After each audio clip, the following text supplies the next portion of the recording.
C'est l'heure de l'émission Parole éternelle. Parole éternelle, une émission du Centre évangélique francophone, la Borne Bounia.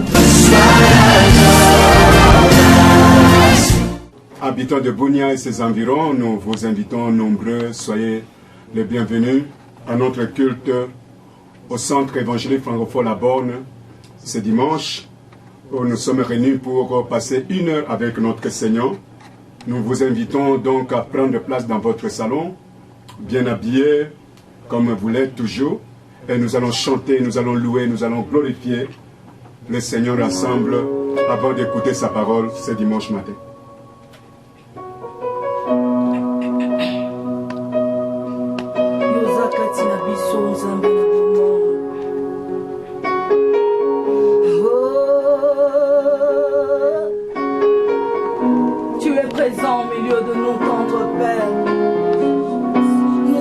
Seigneur, to kusani liboso na yo, to kumisa yo, to sanjola yo, kwete yo moko bongi nango, Jesus.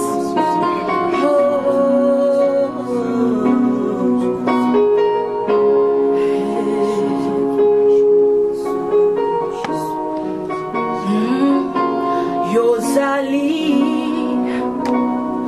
katina biso Natondio,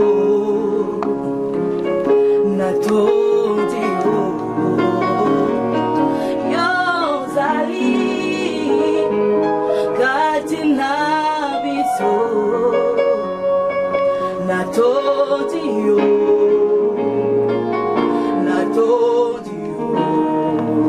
Yahweh Yozali, Osala nesikoyo.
Yozali,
l'Éternel des armées. Nous proclamons ta présence. Oh Jésus, toi qui avais dit que là où 2 ou 3 personnes sont réunies en ton nom, tu es là au milieu d'eux. Nous voici, notre Père, mon Dieu, roi réuni en ces lieux, à 6 à 7 personnes, pour confesser notre foi en toi. Pour dire que c'est toi notre libérateur et que nous n'avons pas choisi quelqu'un d'autre que notre Dieu. Le médiateur entre Dieu et les hommes, c'est Jésus. C'est lui qui continue à intercéder pour nous, notre avocat auprès du Père. C'est lui qui plaide non coupable. Seigneur Jésus-Christ, chacun de ceux qui croient en lui, auprès du Père ce matin, reçois le règne, reçois la gloire, reçois la domination, reçois l'autorité, reçois le pouvoir, dès maintenant notre Dieu, et pour toujours, jusqu'à l'éternité.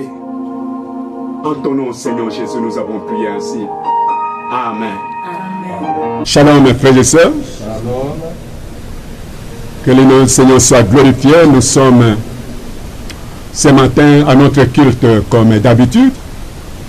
Seulement, il y a un léger changement. Au lieu de 8h à 10h, nous sommes de 8h à 9h. Et nous sommes sur le plateau de la radio Mont-Bleu. Où nous voulons maintenant partager la parole de Dieu ensemble avec vous qui n'êtes pas ensemble, n'êtes pas maintenant avec nous sur le plateau. Vous êtes chez vous à la maison. Que Dieu vous bénisse. Ce matin, je vais vous inviter à lire avec nous 1 Chronique chapitre 12. Un seul verset que vous connaissez. 1 Chronique chapitre 12, verset 32. 1 Chronique chapitre 12, verset 32, nous lisons. Les fils d'Issachar ayant l'intelligence de temps pour savoir ce que devait faire Israël, 200 chefs et tous leurs frères sous leurs ordres. Amen. Amen. Ce matin, je voulais seulement prodiguer un conseil. En même temps, nous encourager à tenir bon pendant ce temps où nous avons connu ces déséquilibres que vous connaissez, qui n'est pas seulement au milieu avec nous ici à Bunia, à Ituri, non seulement au Congo, non seulement en Afrique, mais dans le monde entier. Je voulais seulement nous encourager et prodiguer quelques conseils pratiques très importants liés avec ce temps. C'est pourquoi je donne le thème de ce matin que nous allons partager avec vous, s'intitule s'adapter au changement. S'adapter personnellement au changement. Donc le changement est là. Le changement est venu depuis le mois de mars. Nous avons connu un changement et nous sommes en train de subir ce changement-là. Donc, je vous invite, frères et sœurs, papa, auditeurs, auditrices, vous qui nous suivez en ce moment ici, de pouvoir vous adapter au changement de manière personnelle. Bien aimé, je le dis au regard de la situation actuelle, on se rend compte que nous ne sommes plus à la bonne époque, à l'époque merveilleuse de la belle vie où les choses étaient normales et bien réglées à l'image du modèle familial qui était celui de père qui travaillait. Le matin, il doit partir au travail, et de la mère qui restait à la maison, entourée des enfants, faire le ménage, la cuisine. Et où tout le monde part à l'église le dimanche matin, dans la salle de l'église, selon les deux dénominations. Mais le modèle actuel n'est plus le même avec cette pandémie de Covid-19 et dont le changement a radicalement affecté le monde entier, y compris l'église du Seigneur Jésus-Christ. Souvent, il nous est difficile, très difficile, de nous adapter au fait que l'environnement change. On n'aime pas vraiment le changement, mais pourtant le changement, on ne peut pas l'arrêter, on ne peut pas le bloquer, on ne peut pas l'empêcher. Et quelque part, je crois que le changement est très bon pour notre existence sur la terre. Ouais, un bébé qui est né, il faut qu'il connaisse le changement. Il faut qu'il puisse commencer à grandir, à prendre du poids. 1 mois, 2 mois, 3 mois, 6 mois, on va le faire asseoir. Il va commencer à s'asseoir, et puis il va faire les 4 pattes. Et petit à petit, il va se mettre debout. C'est le changement. Le changement doit caractériser. Soyons toujours prêts à accepter. Donc souvent, il nous est difficile de nous adapter au fait que l'environnement change. Et pour nous les pasteurs, comme je prêche là, sur le plateau, nous qui aimons à maintenir notre auditoire bien connu à l'église, réalisons que nous parlons maintenant désormais à un monde en mutation. Nous prêchons maintenant à un monde en mutation qui nous demande à nous, pasteurs et aux chrétiens, de maintenant s'y adapter pour que nous puissions réussir dans notre marche chrétienne, dans notre vie chrétienne. Donc nous parlons maintenant non pas dans nos quatre murs, mais nous parlons maintenant à un monde en mutation.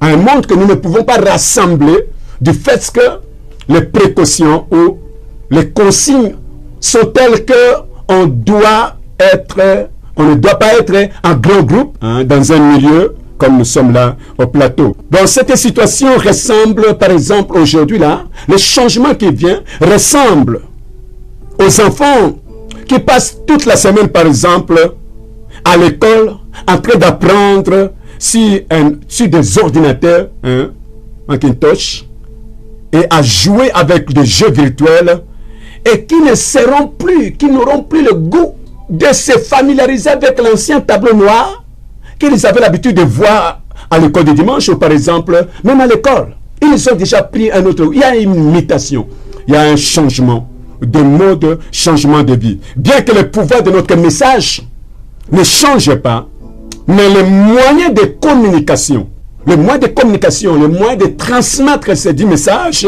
doit ou peut changer. Donc nous devons savoir que ça peut changer à tout moment. Nous pouvons avoir un autre auditoire, comme chez nous.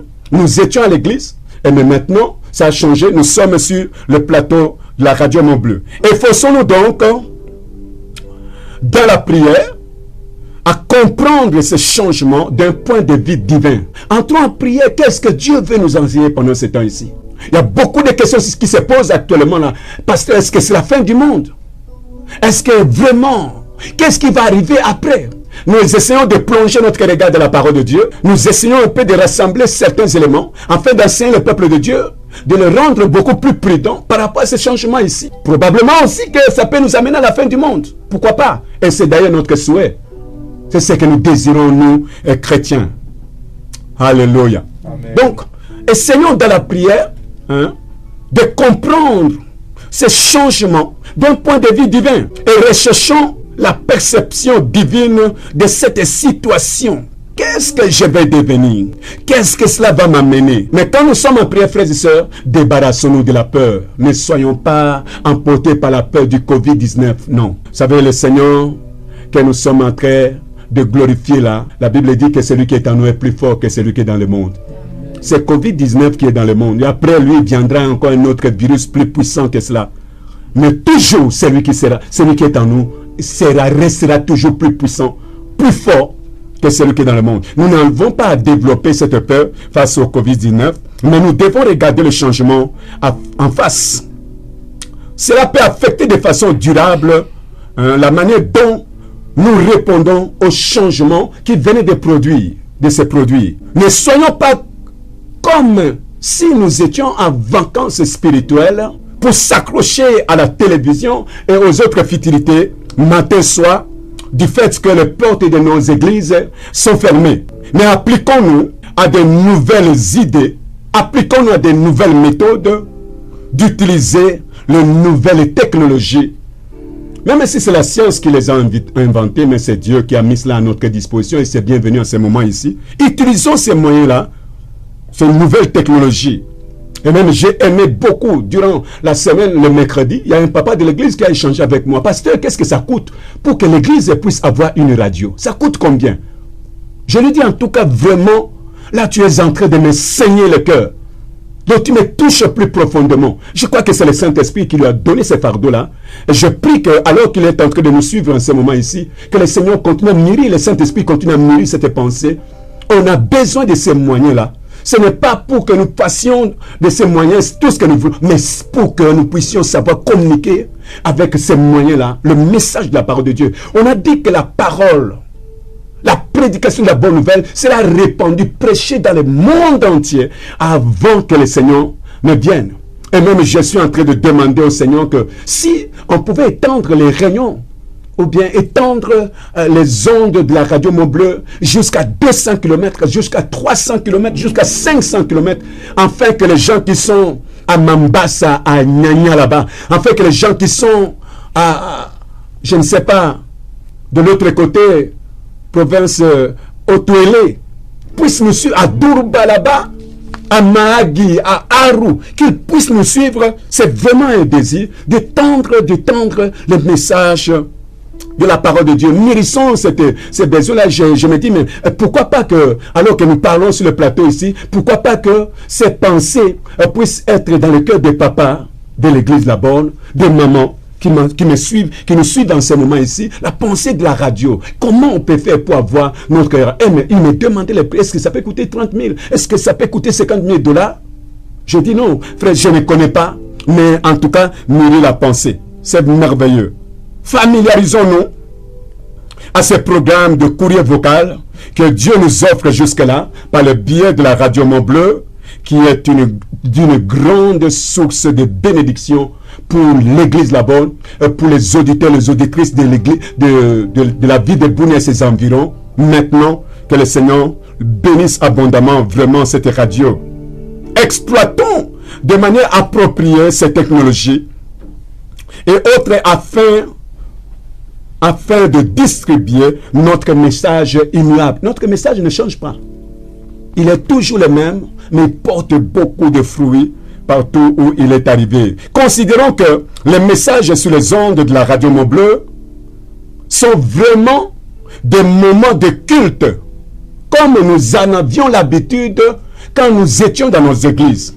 Alors que nous sommes sur le plateau, donc considérons que c'est vraiment le culte et s'adapter et agir en conséquence, c'est-à-dire bien s'habiller, prendre son bain très tôt le matin, bien s'habiller, mettre ses lotions, le parfum, prendre place dans son salon avec toute la famille, les enfants, les parents, les membres de famille, à côté de la radio, votre petite radio, ou à côté de votre téléphone avec main libre, afin que vous suivez le culte au même moment que nous et communiez ensemble avec nous en esprit à ce programme comme si nous étions tous ensemble dans une même salle.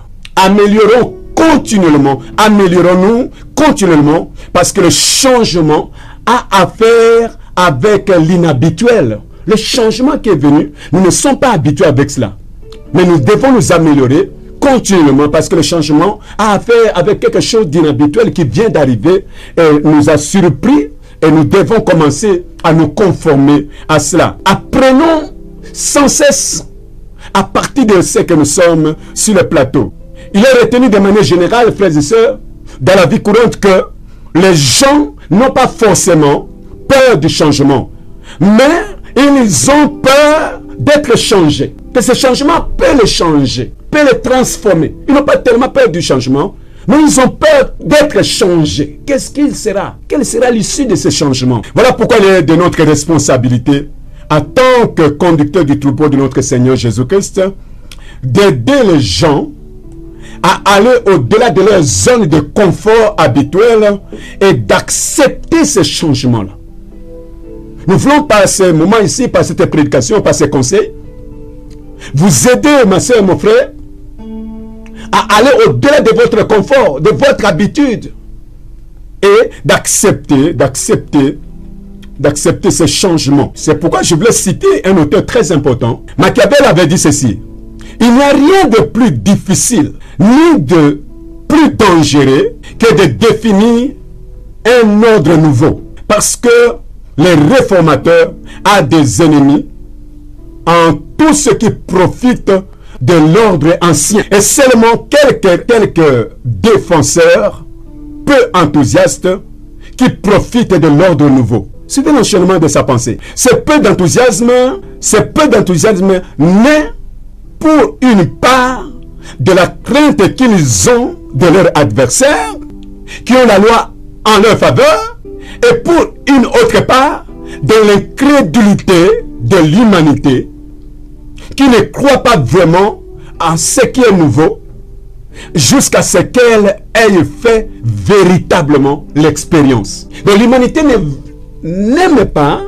adhérer à ce qui est nouveau. On accepte difficilement la nouveauté selon l'humanité. Vous voyez, quand l'église primitive a commencé, c'était une guerre entre le judaïsme et cette nouvelle église. C'était une nouveauté, c'était le changement de camp. L'ancien culte qui était un culte imagé, qui était l'ombre à venir, qui devait prendre part à la naissance de l'église, que vous connaissez à Jérusalem, dans les Actes des Apôtres chapitre 2.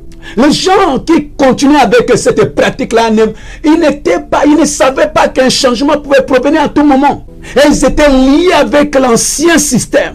Et comme ça ne marchait pas avec eux, il faut combattre le nouveau qui vient d'arriver. Donc, l'être humain a une sorte d'incrédulité vis-à-vis de la nouveauté. On n'accepte pas facilement. On ne reçoit pas facilement à bras ouverts. On a besoin de voir, enfin de croire. Oh, la Bible nous dit, heureux ceux qui ont cru sans avoir vu. Alléluia. Amen. Donc c'est pourquoi nous sommes en train de prodiguer ces conseils ici, pour que chacun de nos chrétiens, frères, sœurs, papa, maman, et vous tous, parce que notre église est très élargie aujourd'hui, nous ne parlons plus à une foule de 300 personnes. Nous sommes en train de parler à une grande population de plus d'1 million en ce moment ici. Parce que la population de Bunia s'élève déjà à plus d'1 million. Donc nous sommes en train de parler à cette population-là. Nous ne sommes plus figés dans une petite maison, comme nous avions l'habitude auparavant. Nous sommes maintenant en mutation. L'église est en mutation avec le même message. Je vous prie seulement, ma soeur, mon frère, papa, maman, auditeur, auditrice, d'accepter ce changement qui vient d'arriver et nous devons nous conformer à cela.